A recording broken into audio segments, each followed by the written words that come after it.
Hello, welcome once more to the cellar. Where it's lovely and cool, nice and cool, unlike upstairs where it's horrible.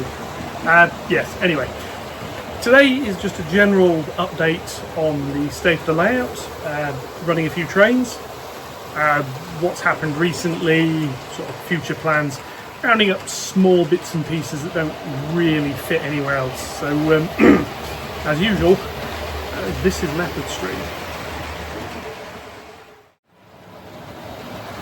As you might have seen from some recent shorts, I've been doing a bit more work on the scenery in the background. We've had some XPS foam, expanded foam of some sort has gone down at the back. That's had a layer of plaster bandage work put over it, modelling compound over at the front. Behind this retaining wall, which went in the other day on a video, that's now got modelling compound waiting, fully drying and painting. If we come over here, we have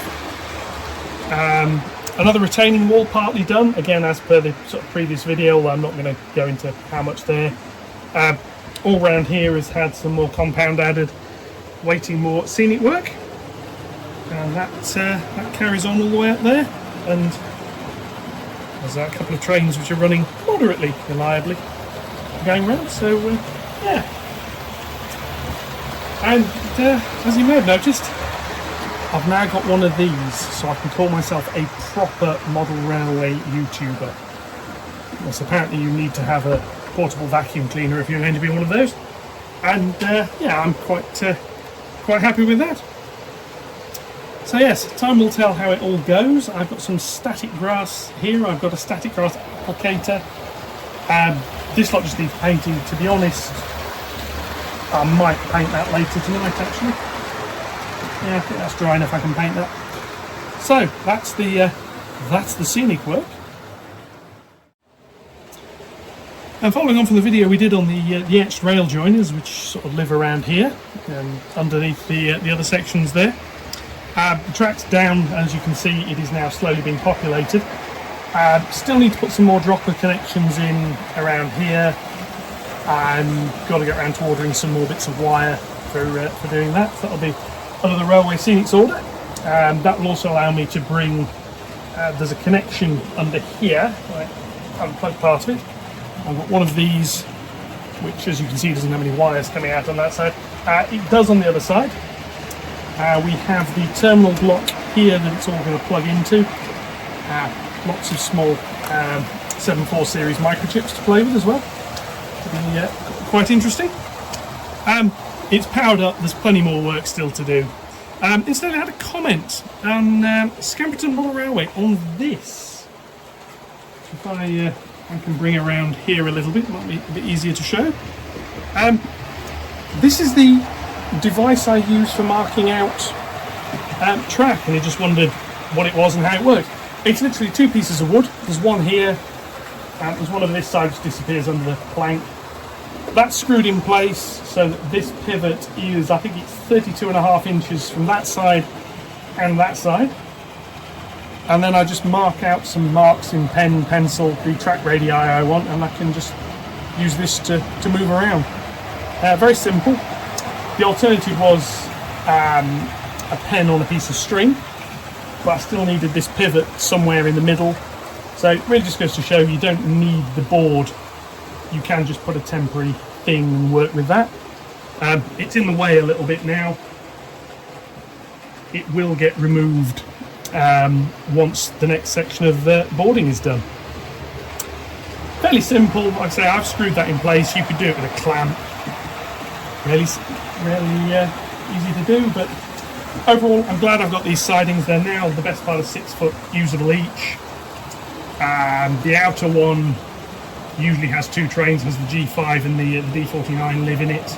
The inner 2 are used by the 2 Pacifics and their coaching rake. And away we go. Eventually they'll be longer. The sidings actually finish about here. So I've got about another foot usable on each of them, so there'll be about 7 foot sidings. So, yeah.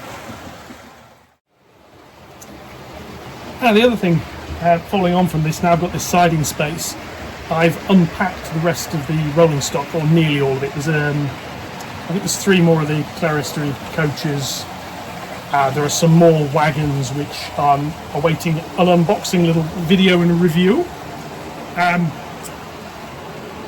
There's the K3 over here, which featured in a recent video with a rake of wagons which are very firmly in the doghouse at the moment.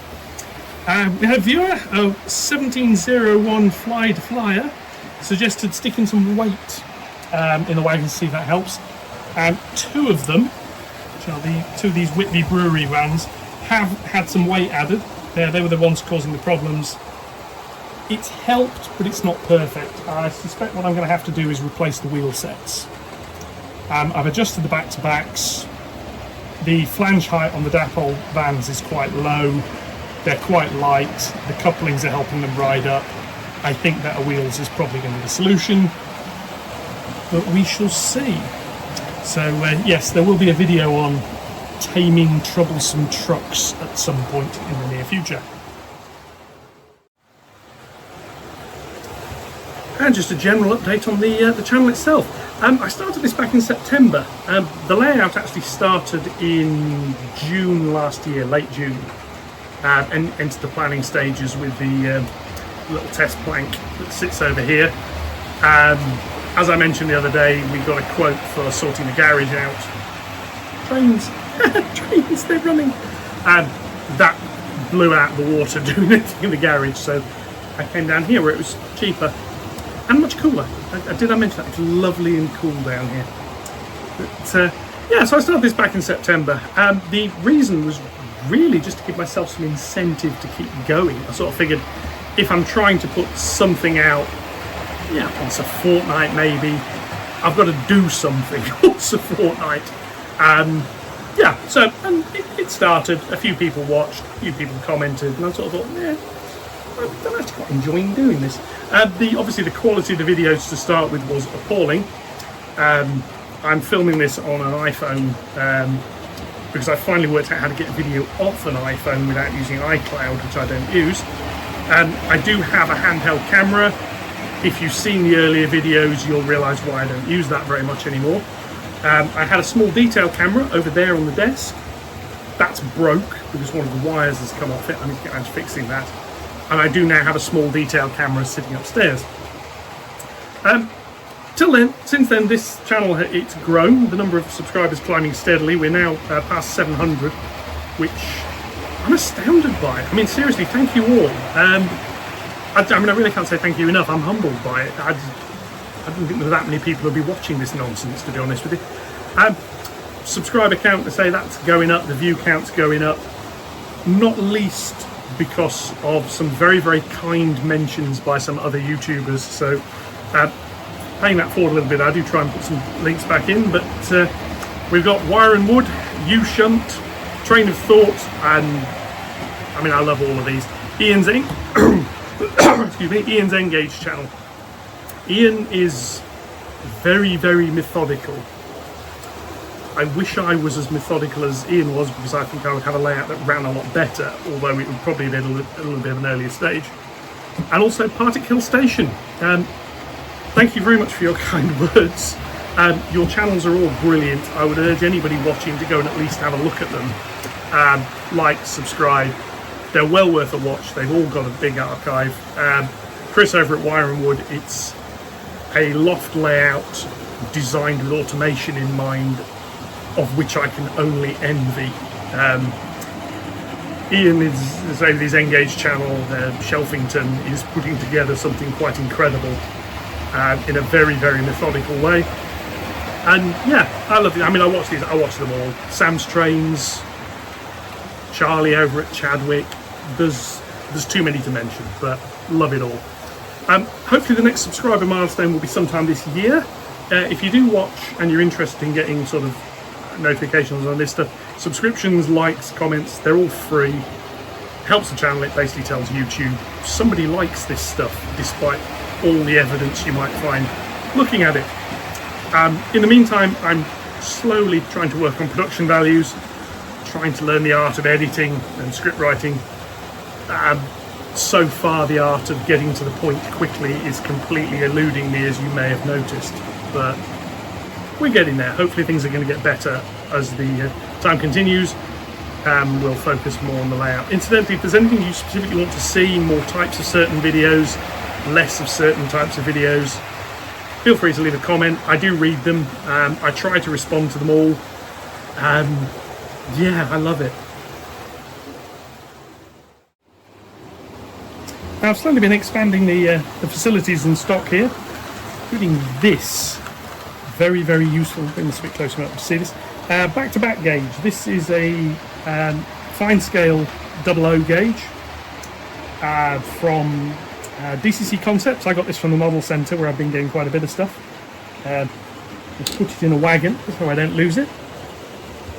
I've gone around, I've redone the back-to-backs on most of the freight stock, and that has helped. This is also why, as you've probably seen in the background when she comes around again, the D49 is now running. She can now go over the 2 diamond crossings without derailing. Essentially the problem there was, as I suspected, the front axle of the leading bogie. Move that slightly out of the way. We have a couple of new wagons down here. The Barnsley main collieries, the Hickleton one. Another one of those should be arriving soon. I've got a few more sitting in the box waiting to be have some unboxing videos. Here comes the little D49 rumbling around again. So yes, this little beastie. The first axle on that was a problem.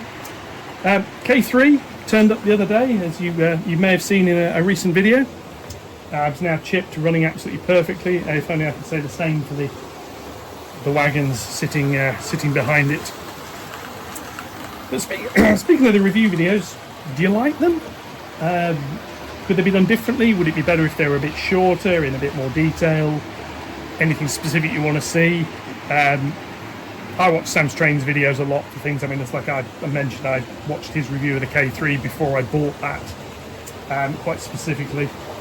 Same with the A2 stroke 3, which is sitting over in the corner there. Yeah, we're happy with that. We have a few other little bits and pieces to deal with. This little J52, which was such a reliable runner, has started cutting out and making weird noises like it's shorting out internally. And also as she runs, she's wobbling, which I suspect means something is catching inside, so I need to have a little look at those. Yeah, the sort of the wagon reviews, are they worth doing individually, or is it worth just saying, I've got half a dozen new types of wagons, here they all are, let's have a look at them in one go. And finally, yeah, next steps. So there's more work to do on this scenic section over here, around the back. There's a lot more weathering work. A lot of that comes with the heading of small jobs. These, basically, I split work on the layout into 3 things. So there's a small job. It's the sort of thing you can do in half an hour to an hour. So, for example, tonight a small job is going to be painting all the stuff here that's white brown. It'll need 2 coats. I can get one of them done tonight. You've then got medium jobs, which are on an evening. Fit a DCC decoder, some of the other little things I'm going to do, like getting these new sidings onto the JMRI Panel Pro system. I've got to redo the panel because when I drew it I didn't leave enough space for the internal loops. Yeah, anyway, I thought. And then we've got the big jobs. And these are big jobs. This is stuff that is a weekend, maybe a weekend and a bit. And I've been putting one off for an age, and I've now run out of excuses to stop doing it. So I'll pick up this piece of track, I can point at what we're doing. We have the next board is going in, finally. I've got all the stuff to do it. So this is going to take track from the sideboard here that you can't see because it's out of shot, all the way over there, loop around. And to do this, I need to make a board that connects to there. I've got some DCC Concepts alignment dowels to do that with. It's going to connect to this side here, and then it's going to come across here on an angle to this, so I'm going to have I-beams and things. And the idea is I can lift it up at this end, pull it forwards to unlock it over there, and then remove it quickly, because once that board is in place, access to that corner is going to get quite difficult. It's not going to be impossible. I was going to move there, stand there and show you I can do it from where the access well is going to be. However, this being Leopard Street, there's enough clutter on the floor, I can't actually stand there. So there's going to be an access well in this corner, in the middle of this loop. It's going to be about 2 foot across and about 15 inch this way, but triangular. I can reach the track. If something derails or the D49 stalls again, I can reach over and give it a push. But if something, like I need to do some actual work, some proper maintenance, this board, the goal is, unlike the rest of it where it all bolts together, this section will be able to be removed in a couple of minutes. Do something, put it back, away you go. The slight drawback is it's got 3 storage sidings on it, so they'll have to be emptied first. You can live with that. And then there's going to be other stuff on top. But that is the goal. I'm going to be starting that tomorrow. It's Friday as I record this. This will probably be going out on Saturday. This weekend, I am going to be starting this. I don't know how far I'm going to get, but videos on board building coming up. It's going to look different to how this one works. But that's the next large step on this. We've also got some more videos on the electronics side coming up. The next one we'll be looking at the SG90 servos that I use to drive points. You can use them for other things. Ian over at Train of Thought is looking at doing a level crossing with some. I've got level crossing that's going to be going in over there. I was just going to have the gates shut. But he's got me thinking, I could make those gates move. I don't need to make them move. I didn't need to make a model railway. Well, actually I did need to make a model railway. That was just something I had to do. So that's coming up. Something on that series is slowly building towards how did I make this little train controller, which is an angle the stick so you can see it. This little beastie here, and a DCC version of something similar to function as a handset. Many moons ago, Chris over at Wire and Wood showed a video of what he jokingly referred to as his knob box, because it's got knobs on it. I've got the sense of humour of a 5-year-old, and that appealed to me greatly. My version of that is half built. Code isn't particularly optimal, the screen doesn't refresh very quickly, don't care. At the moment while I'm running these 2 trains around, I'm using the PC over there. I can't get to that quickly if something goes wrong. That's why these 2 trains are running and not the freight trains. Because these 2 will run, at least without derailing. They've run for the length of this video without problems. So I'm happy with that. But I want a little control box I can put on the inside, power it up, and drive 3-4 trains with. So that's coming up in the not too distant future as well. So, yes. With that, this hopefully fairly short update draws to a little bit of a close. Hope you've enjoyed this. Hope you're looking forward to more. As always, likes, comments, shares, yada yada, all the YouTube stuff, more than welcome. If there's anything else you want to see, let me know.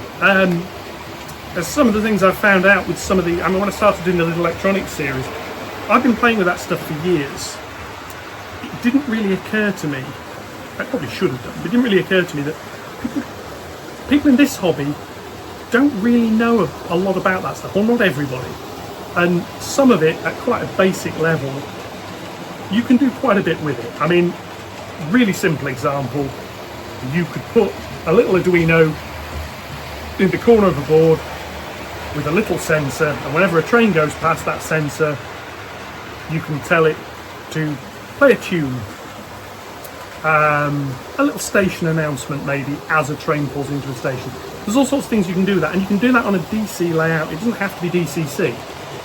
And this could be a DC layout with all JMRI and all that stuff controlling the point work and monitoring where trains are. You could control it with DC. So if you're interested in anything like that, yeah, let me know. And in the meantime, I'm going to leave you with some shots of trains running, because I don't do anything like enough of that. So thank you very much. I will see you all in the next one.